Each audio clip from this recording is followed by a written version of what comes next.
Chemical bonding. Next chapter start हो गया आपका, chemical bonding backbone of chemistry है। क्या बोला? Backbone of chemistry. पूरी केमिस्ट्री में अगर आपको केमिकल बॉन्डिंग पढ़ने में आ गया तो केमिस्ट्री में कोई डाउट नहीं आते फिर, मतलब एक फील अंदर से आना शुरू हो जाती है कि ये ऐसे होता है।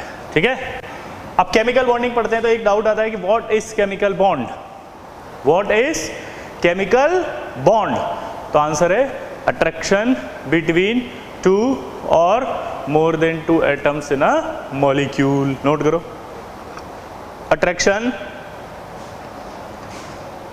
between two or more than two atoms, attraction between two or more than two atoms in a molecule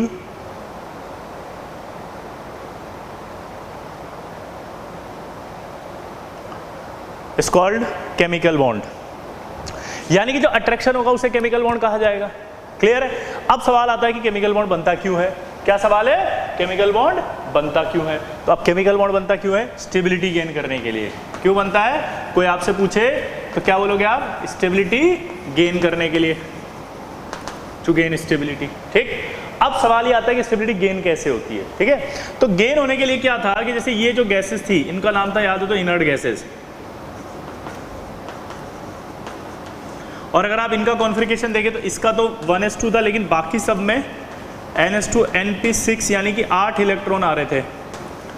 8 electron आ रहे थे, मतलब ये था कि इनका ऑक्टेट कंप्लीट था।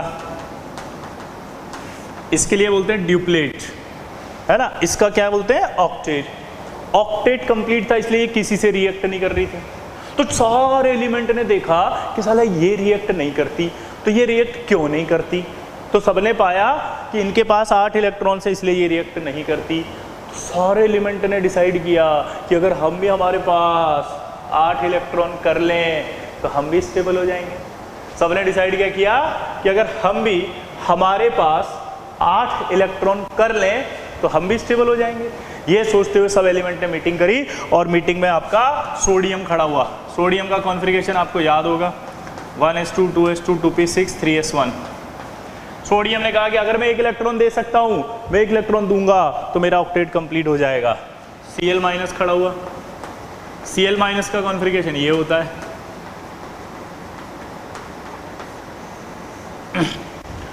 अगर ये आपका 3s2 3p5 है तो आप सोच सकते हो क्या हुआ यहाँ पर, 1 इलेक्ट्रॉन अगर ये लेगा तो 3p6 हो जाएगा। 1 इलेक्ट्रॉन अगर ये लेगा तो क्या हो जाएगा?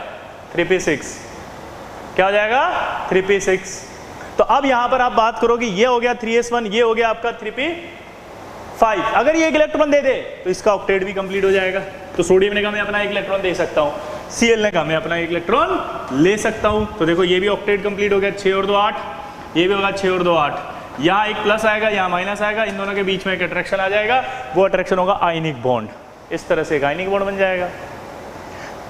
फिर अगला एटम Cl खड़ा हुआ अकेला, बोला साहब मेरे पास तो अब कोई है ही नहीं, मैं तो नहीं दे सकता ऐसे, अब क्या करूं। तो हमने कहा एक काम कर, तू शेयरिंग कर ले। ये शेयरिंग कर लिया।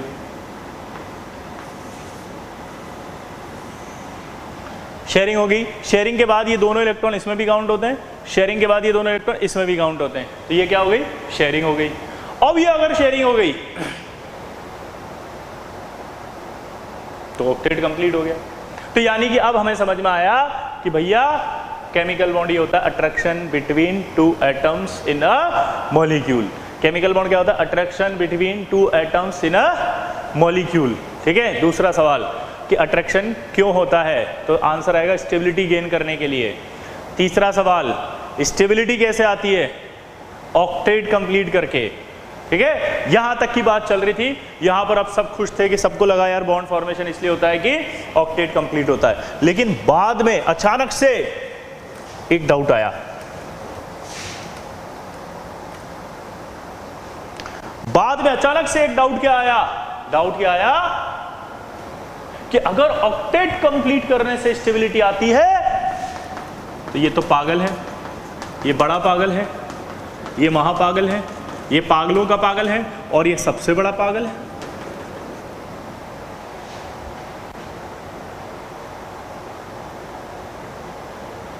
पूछो क्यों? क्योंकि इनका तो ऑक्टेट पहले से ही कंप्लीट था। पूछो क्यों? अरे इनका तो ऑक्टेट पहले से कंप्लीट था भाई का। ए जीनोन भाई का तो ऑक्टेट कंप्लीट था, 8 इलेक्ट्रॉन थे वे। ए भैया जीनोन भाई के पास तो 8 इलेक्ट्रॉन थे। जीनोन भाई के पास तो 8 इलेक्ट्रॉन थे। अब क्या करें? जीनोन भाई के पास 8 इलेक्ट्रॉन थे, फिर ये बॉन्ड क्यों बना रहा है? बॉन्ड बना रहा है 8 इलेक्ट्रॉन होने के बावजूद, यानी 8 इलेक्ट्रॉन रखना स्टेबिलिटी का क्राइटेरिया नहीं है। ये क्लियर हो गया? ये बात किसने बताई कि ये बॉन्ड बनाता है? 1962 में एक साइंटिस्ट थे बार्टलेट। एक साइंटिस्ट थे बार्टलेट। तो जो बार्टलेट था वो एक एक्सपेरिमेंट कर रहा था O2 PTF6 का, और एक्सपेरिमेंट करते करते उसने ये कंपाउंड बना लिया, आयनिक कंपाउंड, या प्लस या माइनस।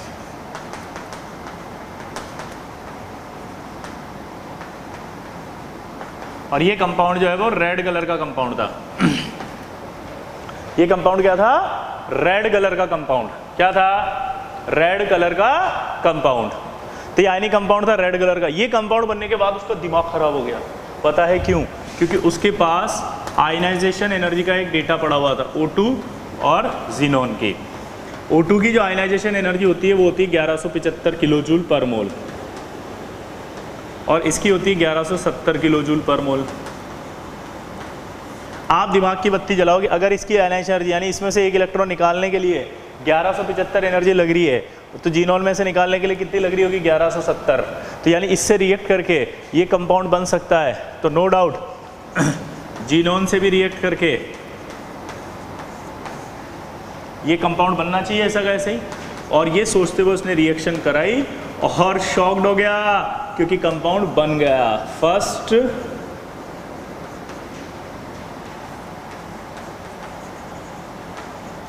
Discovered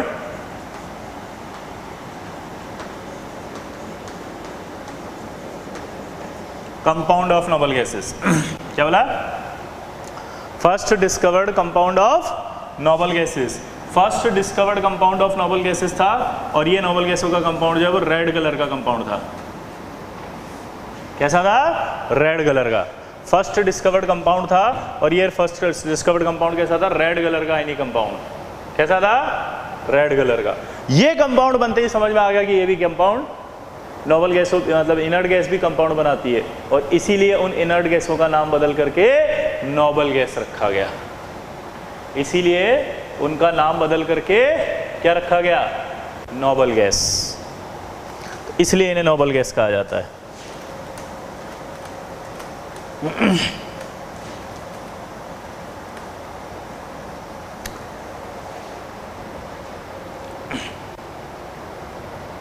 clear? अब इधर देखो,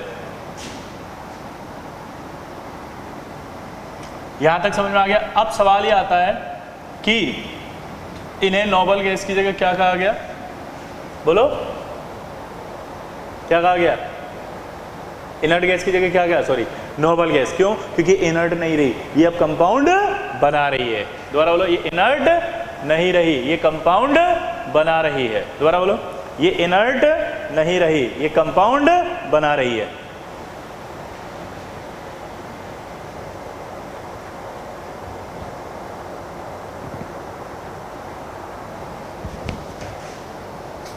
क्लियर सबको?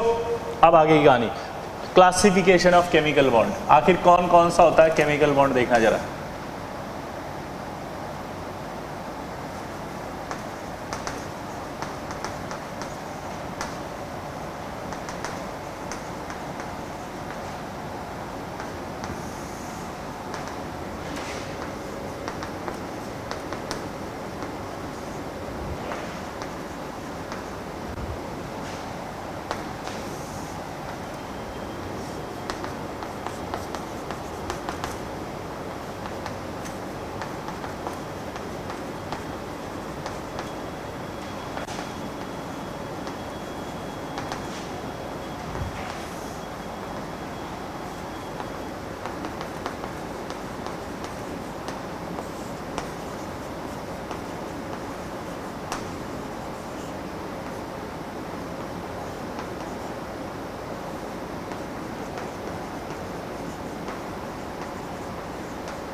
ये आपका क्लासिफिकेशन ऑफ बॉन्ड होता है, जिसमें पहला लिखा होता है strong bond, weak bond.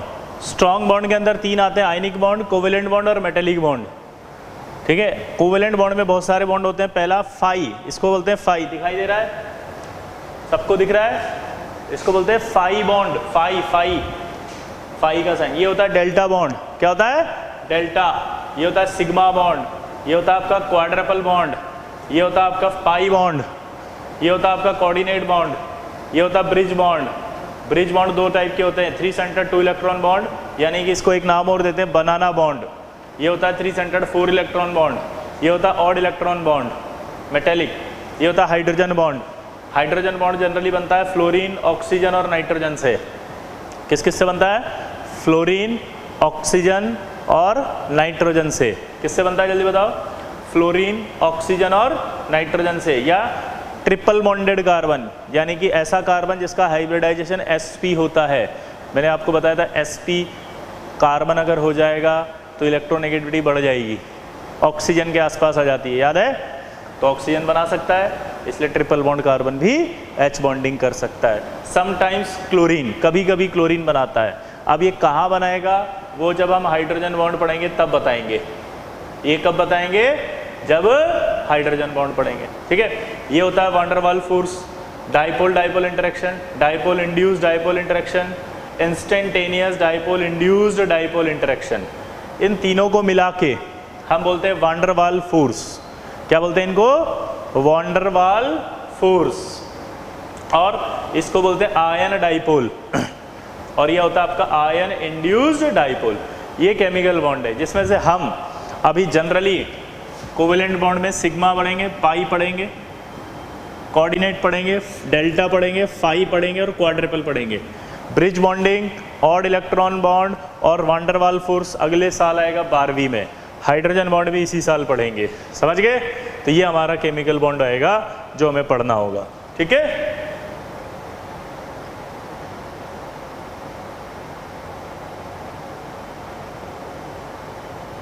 Note करो इसको।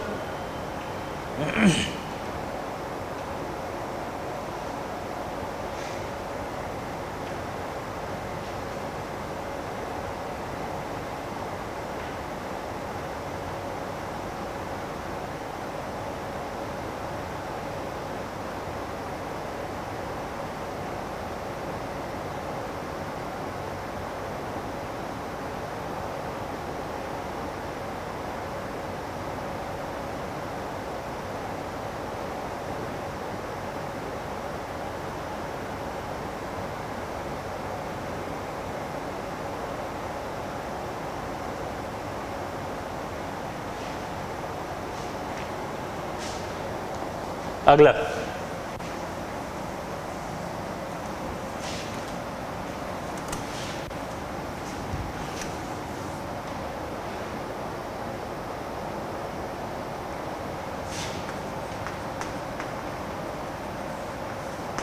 अगला स्टेटमेंट है कोवेलेंसी। अब देखो कोवेलेंसी का मतलब क्या होता है, सुनो। नंबर ऑफ अनपेयर्ड इलेक्ट्रॉन्स, दोबारा बोलना, number of unpaired electrons in ground state configuration और इन एक्साइटेड स्टेट कॉन्फ़िगरेशन। हमने एक कॉन्फ़िगरेशन पढ़ा था, हमने ग्राउंड स्टेट का कॉन्फ़िगरेशन भी देखा था, हमने एक्साइटेशन स्टेट का कॉन्फ़िगरेशन भी देखा था। तो जो नंबर ऑफ अनपेयर्ड इलेक्ट्रॉन रहेंगे ग्राउंड स्टेट कॉन्फ़िगरेशन में या एक्साइटेशन स्टेट कॉन्फ़िगरेशन में, उसे कहा जाएगा कोवेलेंसी। तो नोट करो definition. Number of unpaired electron, number of unpaired electron in ground state,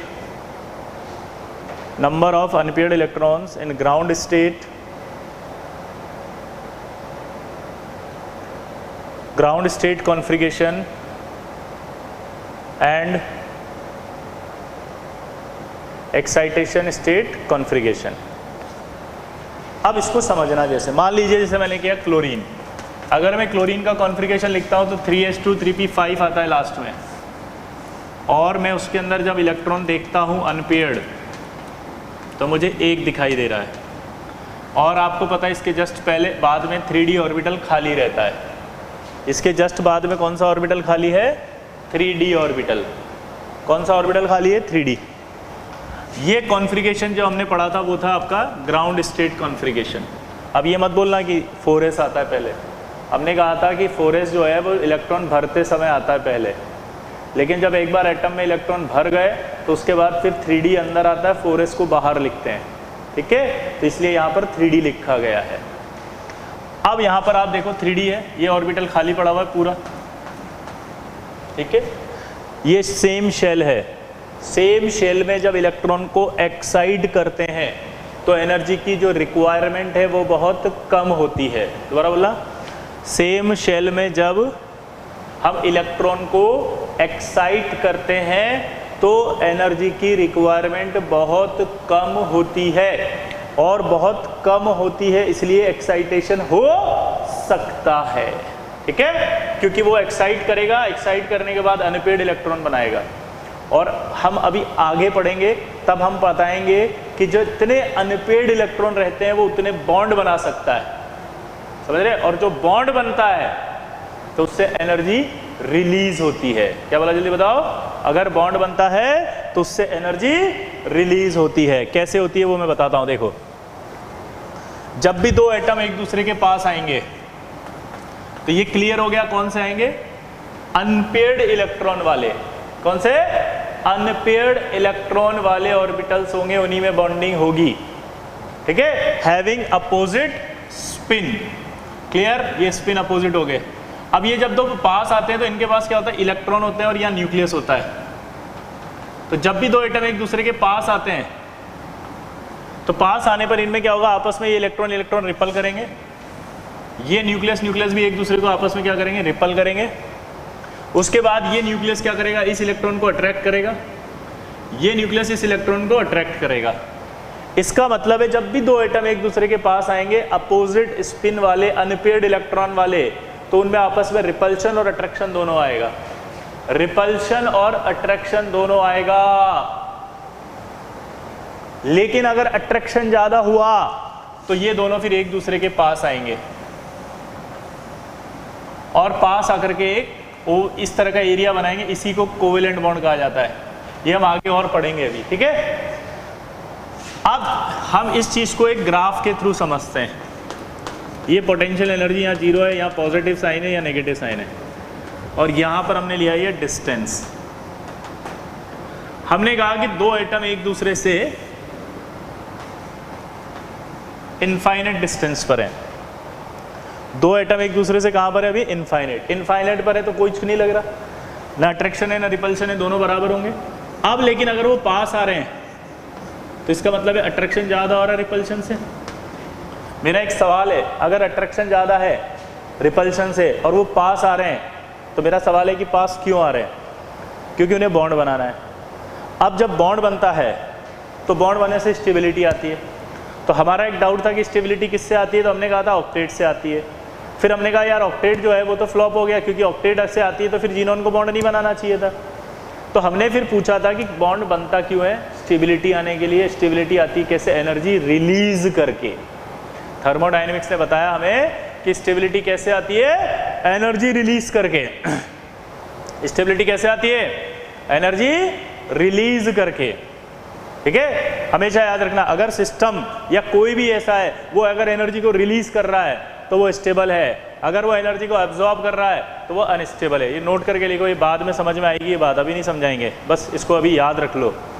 अगर कोई सिस्टम एनर्जी को रिलीज करता है तो वो स्टेबल होता है। सिस्टम मतलब होता है जिसकी हम स्टडी कर रहे हैं। सपोज मैं इसकी स्टडी कर रहा हूँ तो यही मेरे लिए सिस्टम हो गया। Rest part of the universe surrounding कहलाता है।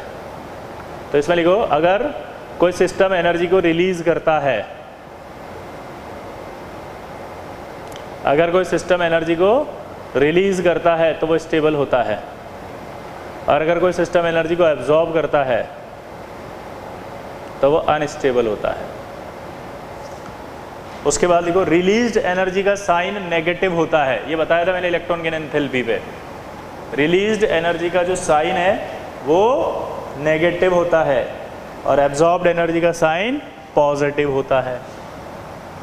अब इधर ध्यान दो, अब जब वो पास आ रहा है तो पास आ रहा है तो देखो आपका क्या हो रहा है, ये एनर्जी नेगेटिव है, यानी नेगेटिव में एनर्जी आ रही है, यानी एनर्जी रिलीज कर रहा है।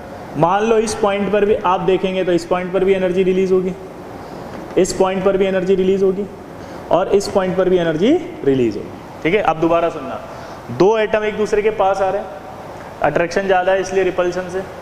अगला सवाल, पास क्यों आ रहे हैं, बॉन्ड बनाना है, बॉन्ड बनाने से क्या होगा, स्टेबिलिटी आएगी। स्टेबिलिटी कैसे आएगी, एनर्जी रिलीज करके। अब अगर किसी पॉइंट पर एनर्जी रिलीज हो रही है कम और किसी पॉइंट पर एनर्जी रिलीज हो रही है ज़्यादा, तो बताओ बॉन्ड कहाँ बनाना पसंद करेगा, जहाँ एनर्जी ज़्यादा रिलीज हो रही है। तो इन तीनों पॉइंट्स में आप देखो तो नेगेटिव वैल्यू सबसे ज़्यादा यहाँ आएगी, यानी कि इस पॉइंट पर जो है वो एनर्जी सबसे ज़्यादा रिलीज हो रही है। तो इस पॉइंट पर अगर सबसे ज़्यादा एनर्जी रिलीज हो रही है तो इस पॉइंट को हम बॉन्ड फॉर्मेशन पॉइंट कहते हैं। क्या कहते हैं,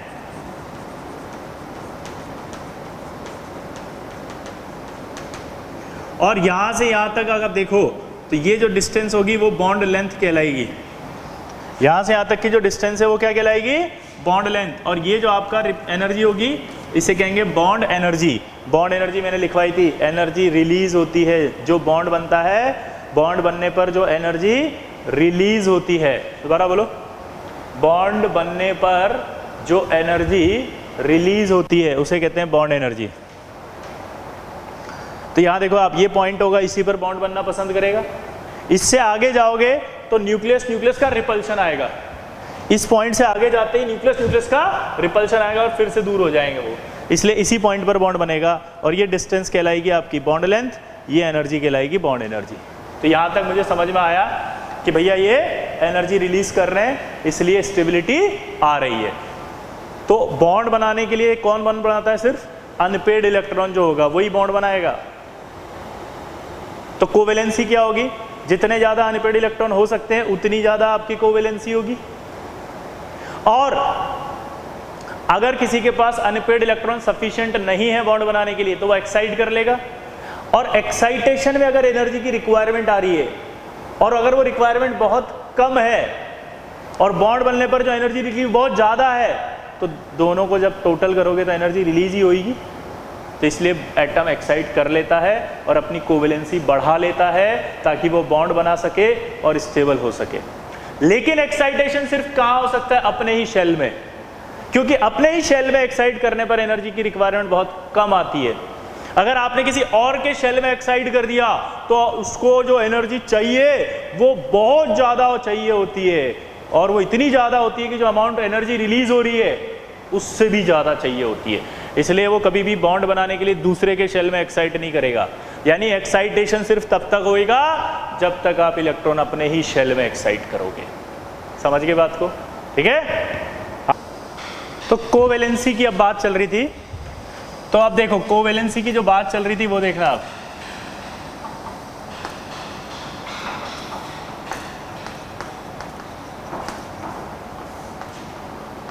ये आपका Cl है।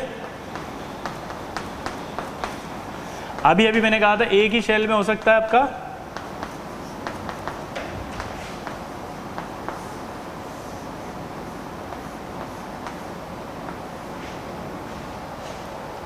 ये आपका एक ही शेल है, थर्ड शेल, ये आपका एक ही शेल है, थर्ड शेल आया ना,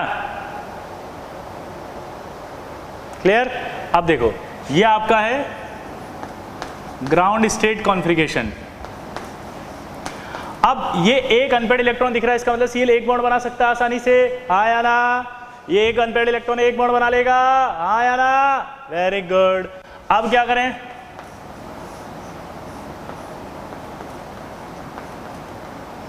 क्या ये एक इलेक्ट्रॉन एक्साइट कर सकता है क्या? यहां से देखो आप, यहां एक इलेक्ट्रॉन एक्साइट कर दिया, ये कर सकता है क्योंकि एक ही शेल है, एक ही शेल है तो ये कर सकता है। तो यानी कि आप देखो यहां पर ये बॉन्ड बन गया। क्या एक और, इसको बोलेंगे हम फर्स्ट एक्साइटेशन स्टेट। क्या बोला जाएगा इसको? First excitation state.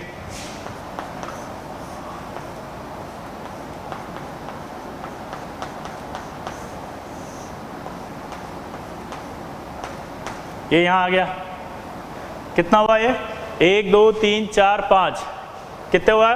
Second excitation state.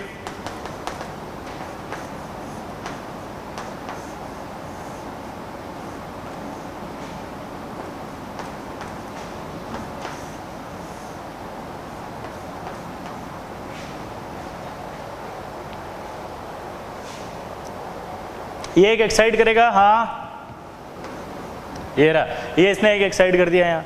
तो यहाँ अगर एक एक्साइट कर दिया तो देखो इतना हुआ 1 2 3 4 5 6 और एक और ये आपका 7। तो ये आपका कहलाएगा एक्साइटेशन स्टेट थर्ड। ये क्या कहलाएगा? Excitation state third. ये एक्साइटेशन स्टेट थर्ड आएगा। क्लियर? एक्साइटेशन स्टेट थर्ड आने के बाद अब आप देखो यहाँ पर ध्यान से कितने अनपेड इलेक्ट्रॉन हो गए ये 1 2 3 4 5 6 7। ठीक है, यहाँ देखो आप 1 2 3 4 5 1 2 3, यानी कि इसकी जो कोवेलेंसी हुई, यानी कि कितने कितने बॉन्ड बना सकता है वो देखो 1 3 5 7।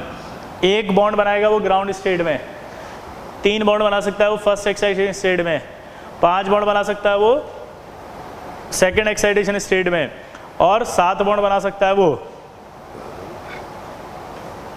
थर्ड एक्साइटेशन स्टेट में। क्लियर? तो आप यहाँ तक की बात आई आपको। तो कोवेलेंसी में आप देखो कैसे कैसे बॉन्ड बना सकता है। Cl मैं बता रहा हूँ आपको एक बॉन्ड कैसे बनाता है वो। आपको इसकी स्ट्रक्चर पे ध्यान नहीं देना, आप ये नहीं पूछेंगे इसका स्ट्रक्चर कैसे बना है, ये कैसे बन गया, क्या हुआ। मैं तो आपको दिखा रहा हूँ भाई, दिखा रहा हूँ कि ये बॉन्ड कैसे कैसे बने हुए हैं। देखो एक बॉन्ड भी बना रहा है वो, ये 3 बॉन्ड भी बना रहा है। ये स्ट्रक्चर है HClO का, ये HClO2 का,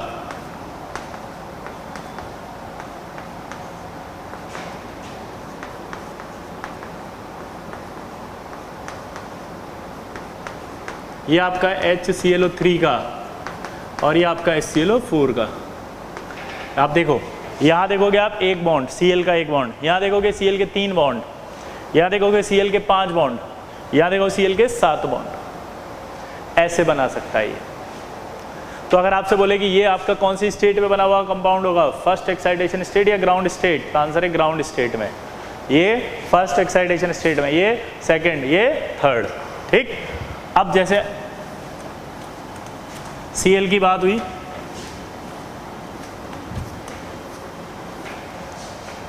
वैसे अब अपन फास्फोरस की बात करते हैं।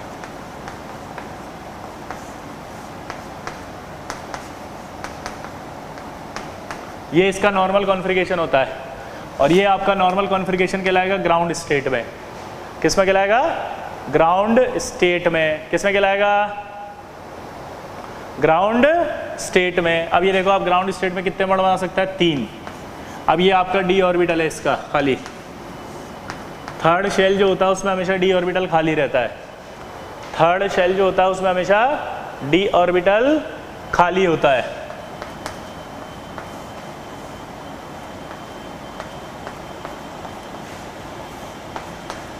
तो यहाँ से एक इलेक्ट्रॉन एक्साइट करेगा वो यहाँ, ये कहलाएगा आपका फर्स्ट एक्साइटेशन स्टेट। ये आपका क्या कहलाएगा? First excitation state. तो ये आपका फर्स्ट एक्साइटेशन स्टेट हो गया। क्लियर? तो ये आपका फर्स्ट एक्साइटेशन स्टेट हो गया। तो 1 2 3 4 5 अनपेड हो गई है। तो यानी कि फास्फोरस 3 बॉन्ड भी बना सकता है और 5 बॉन्ड भी बना सकता है। दोबारा बोलो, क्या बोला जल्दी बताओ मैंने? ये 3 बॉन्ड भी बना सकता है, 5 बॉन्ड भी। 3 बॉन्ड वाला मॉलिक्यूल है इसका PCl3, और 5 बॉन्ड वाला है PCl5। तो ये आपका PCl3 हो गया, ये आपका PCl5 हो गया। ये आपका क्या हो गया? PCl3 हो गया, और ये आपका PCl5 हो गया।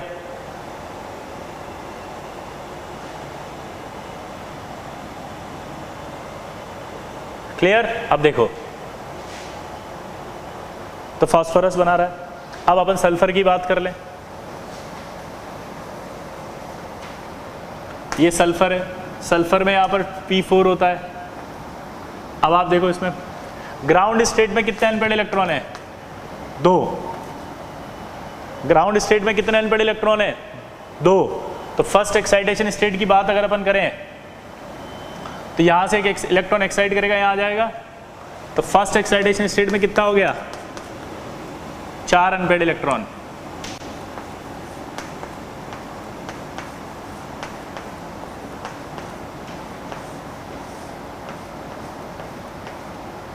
यहां से एक इलेक्ट्रॉन एक्साइट होके यहां आ गया, तो यहां क्या हुआ, ये एक्साइटेशन स्टेट क्या आ गया 2।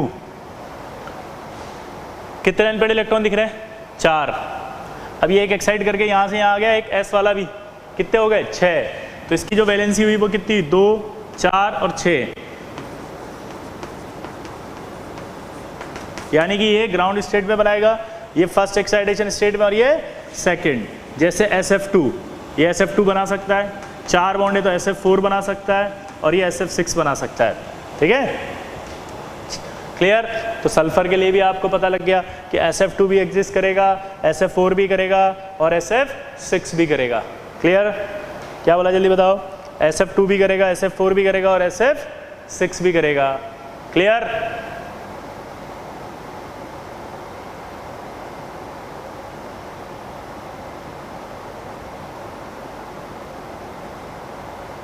क्लियर, मिटा दूं।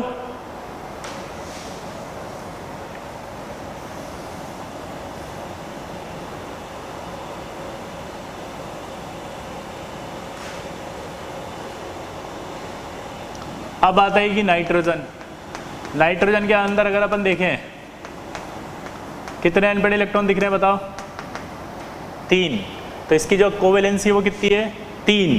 लेकिन आपको पता है 2s 2p के बाद अगला ऑर्बिटल आता है 3s। 2d एग्जिस्ट नहीं करता, याद है 2d एग्जिस्ट नहीं करता, 2d ऑर्बिटल एग्जिस्ट नहीं करता।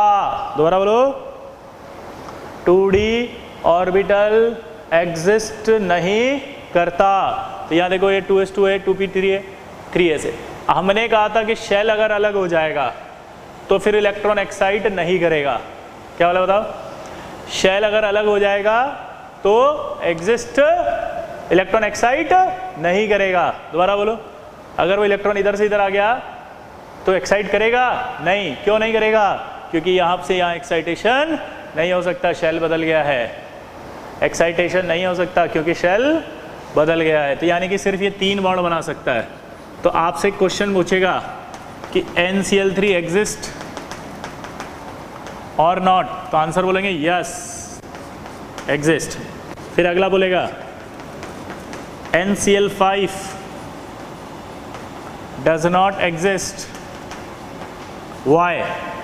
तो अब बताओ क्या NCl5 बन सकता है क्या, नहीं, क्योंकि एक्साइट नहीं करेगा। दोबारा बोलो, क्या NCl5 बन सकता है क्या, तो आंसर है नहीं। क्यों, क्योंकि NCl5 नहीं बन सकता। क्यों नहीं बन सकता, क्योंकि 5 अनपेयर्ड इलेक्ट्रॉन्स नहीं होते। दोबारा बोलो, क्यों नहीं बन सकता, क्योंकि 5 अनपेयर्ड इलेक्ट्रॉन्स नहीं हो सकते। 5 अनपेयर्ड इलेक्ट्रॉन्स नहीं हो सकते इसके पास, तो ये नहीं करेगा। तो रीजन हम बोलेंगे due to absence of vacant 2d orbital. Due to absence of vacant 2d orbital, यहाँ 2d ऑर्बिटल नहीं है वरना वो एक्साइट कर लेता। तो नाइट्रोजन के केस में NCl3 एग्जिस्ट करता है, NCl5 नहीं। लेकिन फास्फोरस के केस में PCl3 एग्जिस्ट करता है, PCl5 भी एग्जिस्ट करता है। क्यों, क्योंकि 3d ऑर्बिटल होता है वहाँ और वो 3d ऑर्बिटल में इलेक्ट्रॉन एक्साइट कर लेता है। अगला सवाल मिटा दो इसको।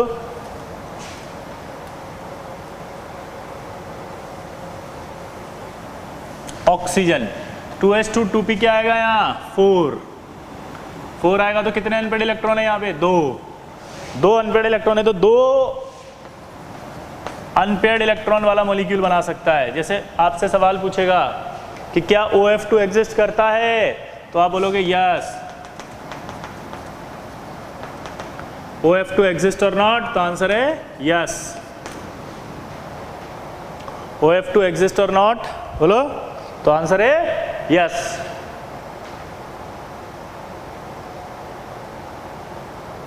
क्लियर।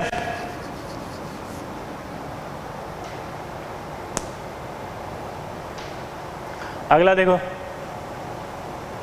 अब सवाल पूछ रहा है कि क्या OF4 एंड OF6, या यूं कह रहे हैं कि OF4 and OF6 do not exist. दोबारा बोलो, OF4 and OF6 do not exist. तो रीजन वही होगा कि यहां पर 2s2 2p4 है। क्या ये एक्साइट कर पाएगा? नहीं। क्यों? क्योंकि एब्सेंस ऑफ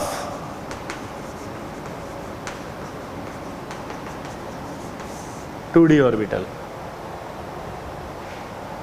तो OF4 और OF6 भी एग्जिस्ट नहीं करता क्योंकि यहां पर इलेक्ट्रॉन एक्साइट नहीं हो सकते।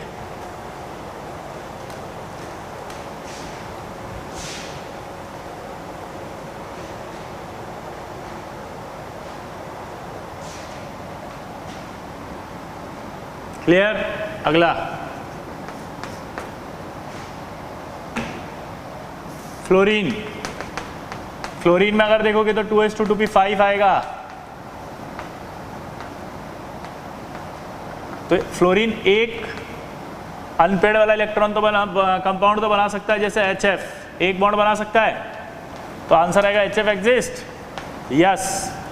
पर अब सवाल पूछ रहा है कि HFO2, HFO3, HFO4, यानी कि क्या ऐसे कंपाउंड एग्जिस्ट करेंगे जैसे Cl ने बनाए थे?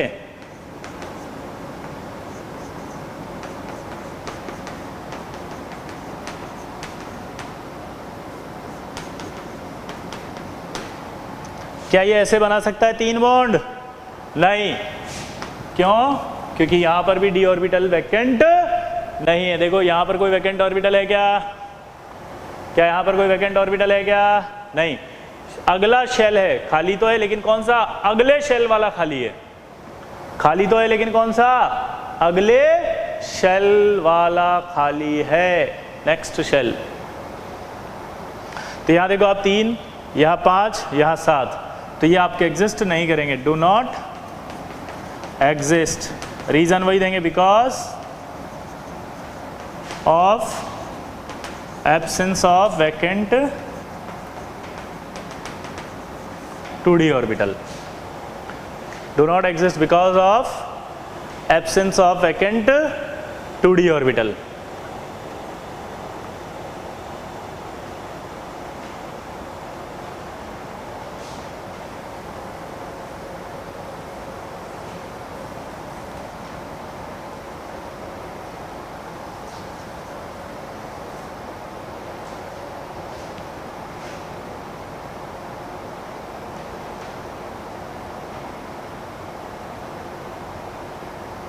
क्लियर?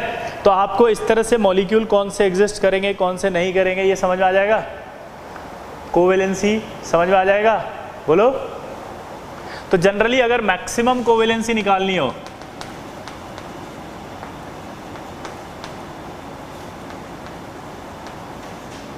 तो मैक्सिमम कोवेलेंसी जो होगी वो होगी number of NS electron plus number of NP electrons, ठीक है, फॉर P ब्लॉक।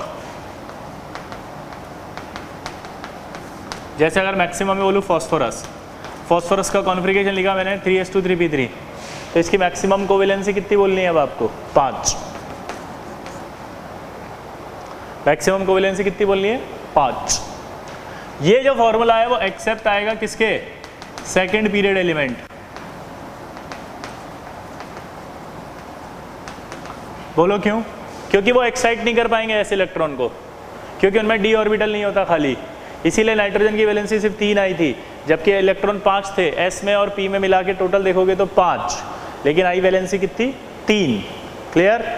सल्फर की देखोगे तो मैक्सिमम कोवेलेंसी आएगी 3s2 3p4 में 6। क्लोरीन की देखोगे तो मैक्सिमम कोवेलेंसी आएगी 3s2 3p5, तो टोटल कितनी आएगी? 7। तो 3s 5 और 2 7।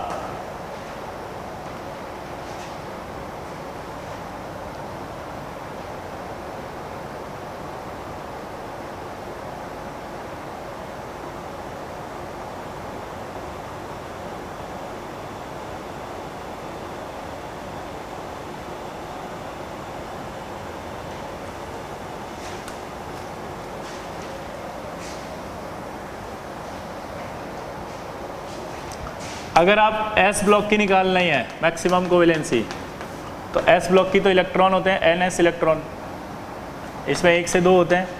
तो फर्स्ट ए की कोवेलेंसी अगर निकालनी हो तो उनका जनरल कॉन्फ़िगरेशन याद है S1, तो यानी कि 1 कोवेलेंसी आ जाएगी। सेकेंड ए की निकालनी है तो क्या होता है उनमें NS2, यानी कि 2 कोवेलेंसी आ जाएगी। तो अगर सवाल पूछे मैग्नीशियम की मैक्सिमम कोवेलेंसी कितनी है 2, सोडियम की मैक्सिमम कितनी होगी 1, लिथियम की कितनी होगी 1, या फर्स्ट ए यानी एल्कली मेटल की कितनी होगी 1। अब आता है डी ब्लॉक।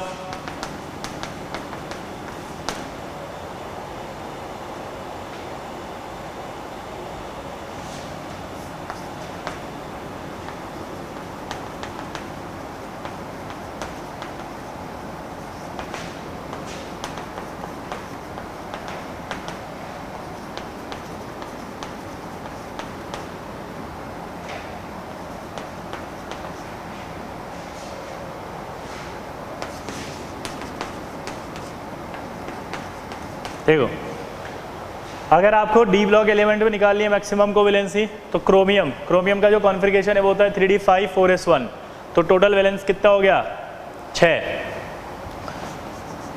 अगर मैं इसकी बात करूं तो ये 3d5 4s2 तो कितना हो गया mn में, देखो 3d5 4s2 5 और 2 7, तो मैक्सिमम कोवेलेंसी कितनी हो गई 7। मैक्सिमम कोवेलेंसी कितनी हो गई 7। मैक्सिमम कोवेलेंसी कितनी हो गई 7।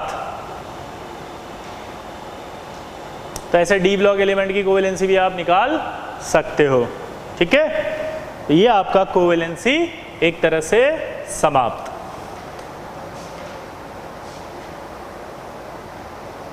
अब कोवेलेंसी के बाद अगला आता है ऑक्सीडेशन स्टेट।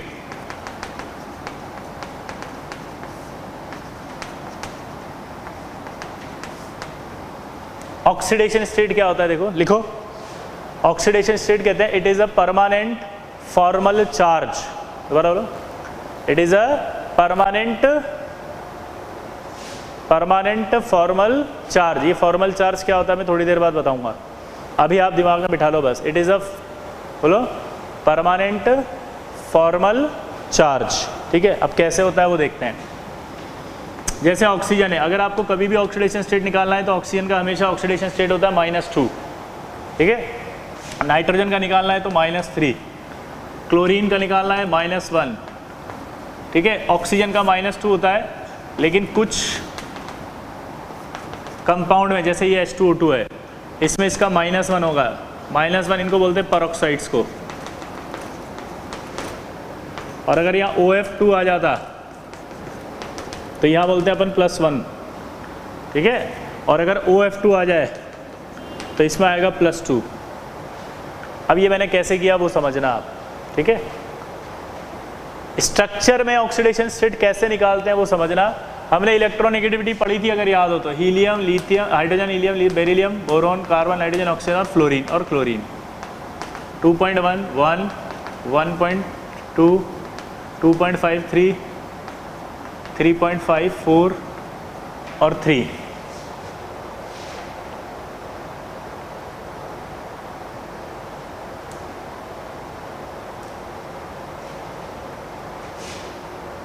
टू 2.1 यहाँ आएगा 1, ये कितना आएगा 1.5, 0.5 बढ़ता जाता है।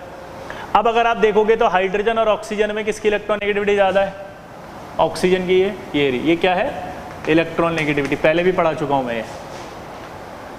तो हाइड्रोजन की अगर हम बात करते हैं तो हाइड्रोजन की इलेक्ट्रॉन नेगेटिविटी ज़्यादा है या ऑक्सीजन की, तो आंसर है ऑक्सीजन की।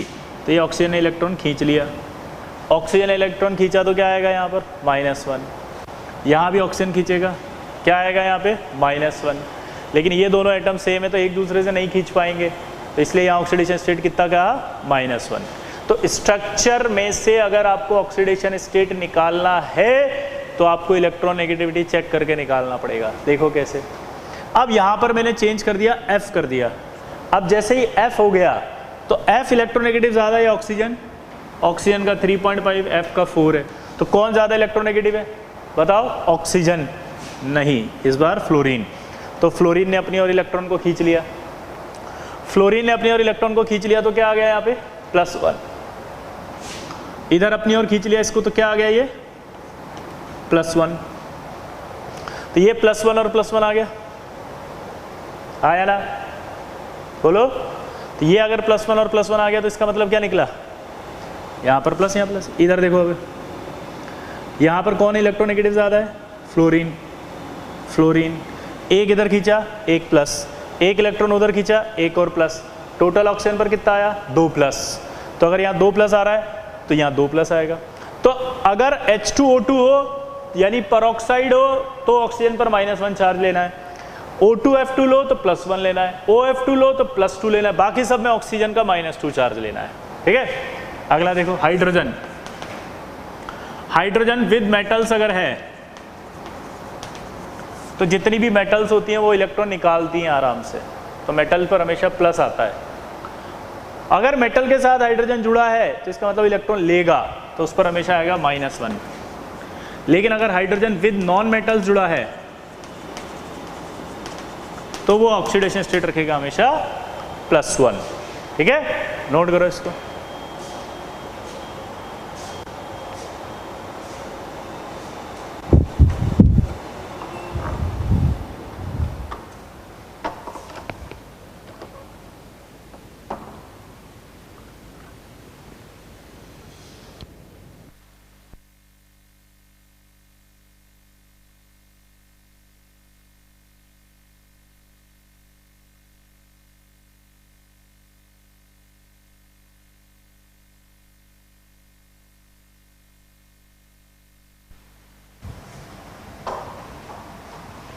हाँ किया, नोट किया, चलो अब इधर देखो।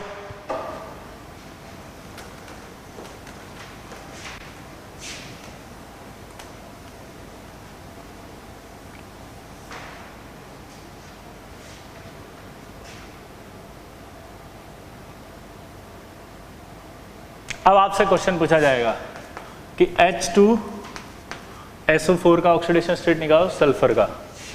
जिसका आपको ऑक्सीडेशन स्टेट निकालना है उसे X मान लो।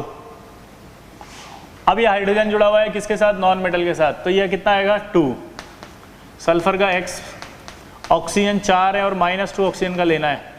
यहाँ पर चार्ज कुछ भी नहीं दिख रहा तो 0 चार्ज, यहाँ कहीं पर भी चार्ज दिख रहा है, इसके ऊपर नहीं, तो यानी ओवरऑल चार्ज 0 है इसका टोटल।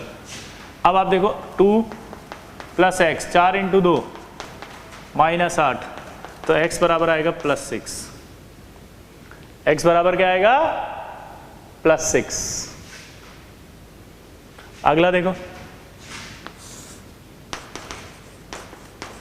H3PO4 निकालो, इसका निकालना है। ये नॉन मेटल के साथ है तो प्लस लेंगे इसको 3, ये आएगा X, ये आएगा 4 -2 बराबर 0, तो 3 + X 8, तो X बराबर क्या आएगा +5, ये +5 आ गया। तो इस तरह से आपको कोई भी कंपाउंड दे दे और ऑक्सीडेशन स्टेट निकालवाए तो बता देंगे। N2O5 2X 5 -2 बराबर 0, कैसे आया बताओ। इसका निकालना है नाइट्रोजन का, तो हमने इसको 2X लिया, यहाँ पर मैंने क्या लिया 5, ये ऑक्सीजन पर -2 चार्ज है तो -2, और कितना आया यहाँ 0, तो 2X बराबर कितना हुआ 10, तो X बराबर कितना आया 5। अब देखो नाइट्रोजन का ऑक्सीडेशन स्टेट आया है 5, नाइट्रोजन का ऑक्सीडेशन स्टेट आया है 5, कोवेलेंसी नहीं, कोवेलेंसी 3 ही थी, ध्यान रखना, कोवेलेंसी 3 होगी, ऑक्सीडेशन स्टेट 5 होगा। अभी हम डिफरेंस लिखेंगे, difference between covalency and oxidation state, तो आप कंफ्यूज नहीं होंगे। ठीक है, अगला देखो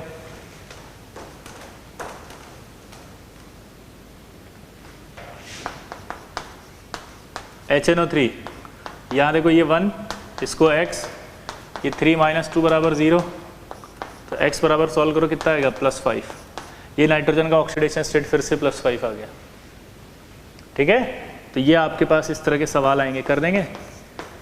N3H में नाइट्रोजन का ऑक्सीडेशन स्टेट निकालो, तो ये 1 हो गया, प्लस ये 3X बराबर 0, तो ये 1 सॉरी ये 3X बराबर -1 आएगा, 3X उधर गया तो -1 आएगा, तो X बराबर -1/3।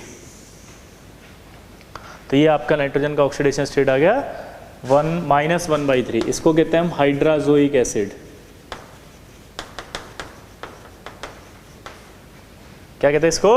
Hydrazoic acid. Hydrazoic acid.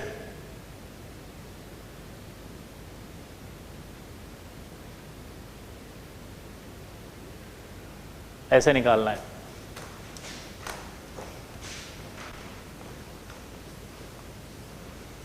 अब देखो अगला।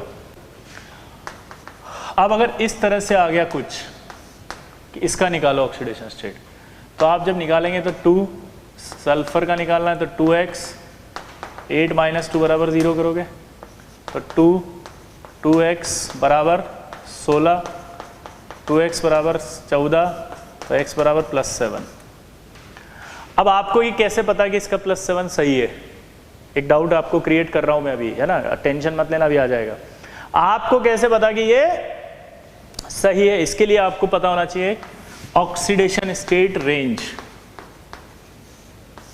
ये आपको पता होना चाहिए और इसका फॉर्मूला आपको याद करना है n-8 to n, जहां n बराबर आपको पता होना चाहिए number of unpaired number of valence electron. क्या है? Valence electrons. अब आपसे बोला उसने कि फास्फोरस का ऑक्सीडेशन स्टेट रेंज क्या है बताओ, तो आपको फास्फोरस के वैलेंस इलेक्ट्रॉन निकालने हैं। अब वैलेंस इलेक्ट्रॉन आप कभी भी कंफ्यूज हो जाओ तो मैं आपको एक की पॉइंट दे रहा हूं जिससे हमेशा निकल जाएगा। Total valence electron.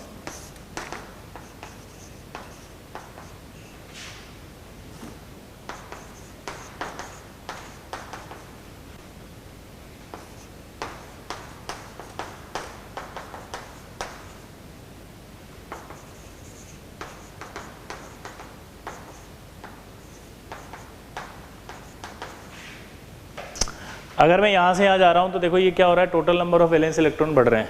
अगर आप यहाँ देखो तो क्या है? बेरिलियम। बेरिलियम में 1s2 2s2, आउटर शेल में 2 इलेक्ट्रॉन थे।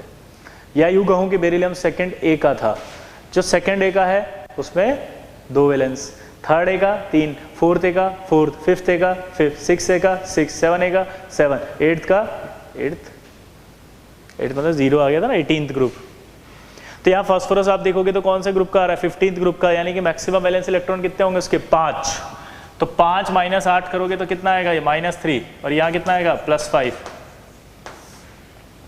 तो ये क्या होगा आपका बताओ? ऑक्सीडेशन स्टेट आपका -3 से +5। दोबारा बोलो, ऑक्सीडेशन स्टेट जो आएगी वो क्या आएगी? -3 से +5। -3 से +5 ऑक्सीडेशन स्टेट रेंज है। अगर मैं यहीं पर सल्फर की पूछता आपसे तो बताओ, अब सल्फर यहाँ रहा, सल्फर के वैलेंस इलेक्ट्रॉन कितने दिखाई दे रहे हैं आपको? 6। तो यहाँ पुट करो 6 - 8 यानी कि -2 से +6, तो -2 से +6, -2 से +6 आ रहा है। इसका मतलब है oxidation state out of range जा रहा है। यहाँ पर आपका सल्फर का सिर्फ +6 हाईएस्ट आ सकता था, अगर ये +7 आ रहा तो गलत है। गलत है क्यों?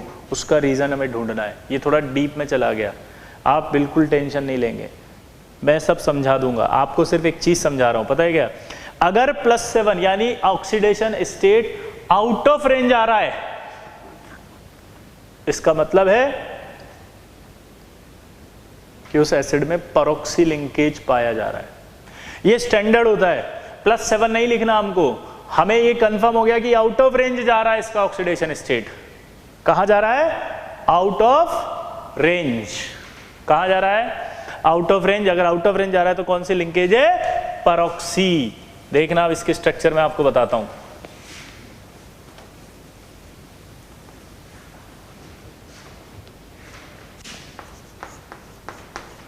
आप बिल्कुल भी टेंशन नहीं लेंगे कि ये स्ट्रक्चर आपने कैसे बना दी, ये आप सीखने वाले हैं इसी चैप्टर में जिसका नाम होगा स्ट्रक्चर ऑफ ऑक्सी एसिड्स। तब आप अपने आप टिप्स पे बना लोगे आप। और ये जो मैंने एसिड बनाया इसका एक नाम होता है, ये भी आपको वहाँ पर वापस बताया जाएगा, मार्शल्स एसिड या ये परऑक्सो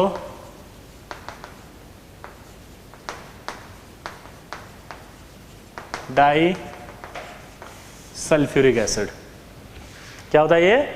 पर ऑक्सो डाई सल्फ्यूरिक एसिड। क्या होता है जल्दी बताओ ये?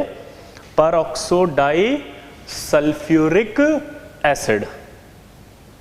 क्या होता है जल्दी बताओ? पर ऑक्सो डाई सल्फ्यूरिक एसिड। ठीक है, तो आप देखो ध्यान से, यहां पर आप देखो स्ट्रक्चर के हिसाब से ऑक्सीडेशन स्टेट कितनी आ रही है। ऑक्सीजन और सल्फर में इलेक्ट्रॉन कौन खींचेगा? ऑक्सीजन। तो यहां कितना चार्ज आएगा? 1+। यहां पर ये 2 इलेक्ट्रॉन खींचेंगे, अगर इन दोनों ने अपनी और इलेक्ट्रॉन खींचा तो कितना आया? +2, टोटल हुआ +3। ये इलेक्ट्रॉन फिर से खींचेंगे अपनी और, तो कितना आया? +2 +2 +4 और एक और आया तो +5। ये भी एक इलेक्ट्रॉन खींचेगा यहाँ से, तो कितना आया? +6। तो नेट ऑक्सीडेशन स्टेट इसका आया +6। उसका देखो, उसका भी +6। तो आपको अगर आउट ऑफ रेंज आ जाए तो आपको समझना है कि ये परोक्सी लिंकेज पाई जाएगी। देखो ये लिंकेज आ गई परोक्सी। ठीक है, अब इस पर सवाल कैसा आएगा देखो आप।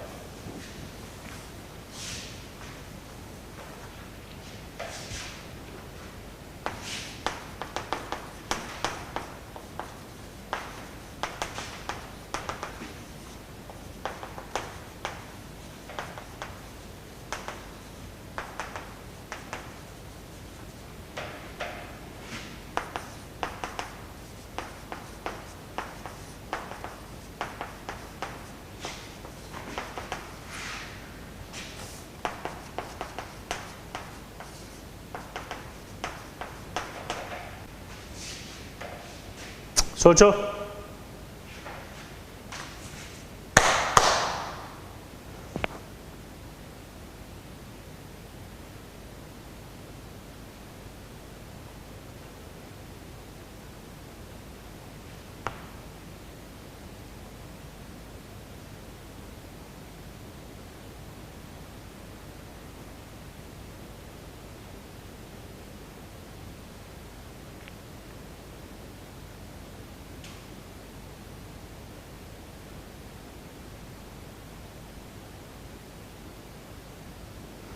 अब आप सबका ऑक्सीडेशन स्टेट निकालो पहले। इसका आ रहा है +4, इसका आ रहा होगा +3, इसका +7 और ये आपका आ रहा होगा प्लस, निकालो 8। आउट ऑफ रेंज आया कि नहीं आया बताओ? ये आउट ऑफ रेंज आती खट से क्या बोल दिया मैंने? परोक्सी लिंकेज होगी पक्का। Answer daily. तो इस तरह के सवाल करना भी अब आपको आ गया देखो कि किस स्ट्रक्चर में परोक्सी लिंकेज है कि नहीं, खट से पता लग जाएगा।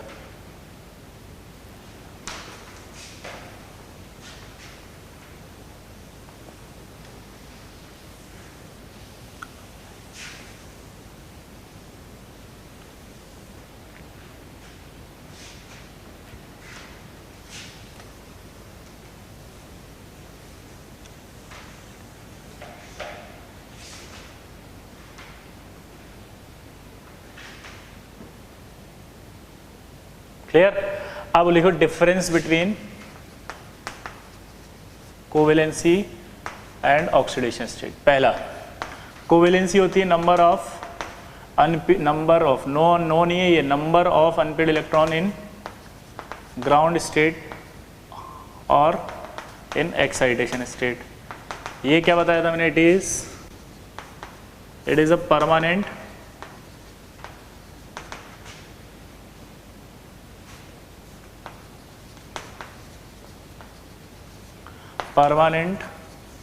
Formal charge.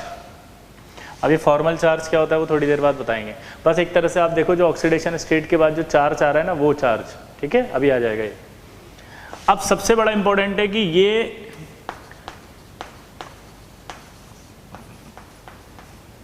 Number of bonds पर डिपेंड करती है।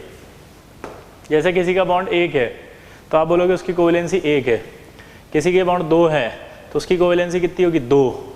किसी की नंबर ऑफ बॉन्ड 3 है तो कोवेलेंसी कितनी होगी? 3।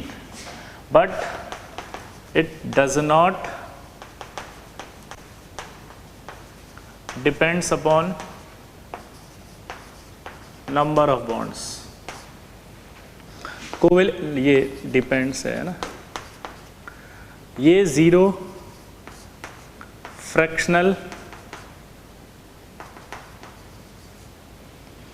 फ्रैक्शनल नेगेटिव नहीं हो सकती, लेकिन ऑक्सीडेशन स्टेट तो हो सकता है। ठीक है। अब देखो इसमें कि कैसे डिफरेंशिएट करते हैं, ठीक है, देखना जरा आप।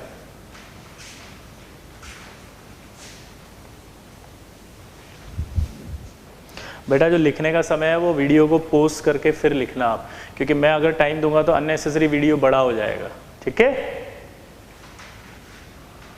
जहां ज्यादा इंपॉर्टेंट होता है वहां थोड़ा टाइम देता हूं मैं। अगला अब सवाल आएगा, देखना जरा। एक कंपाउंड आपको दे रखा है और आपसे बोला डिफरेंस की बात कर रहा था वो।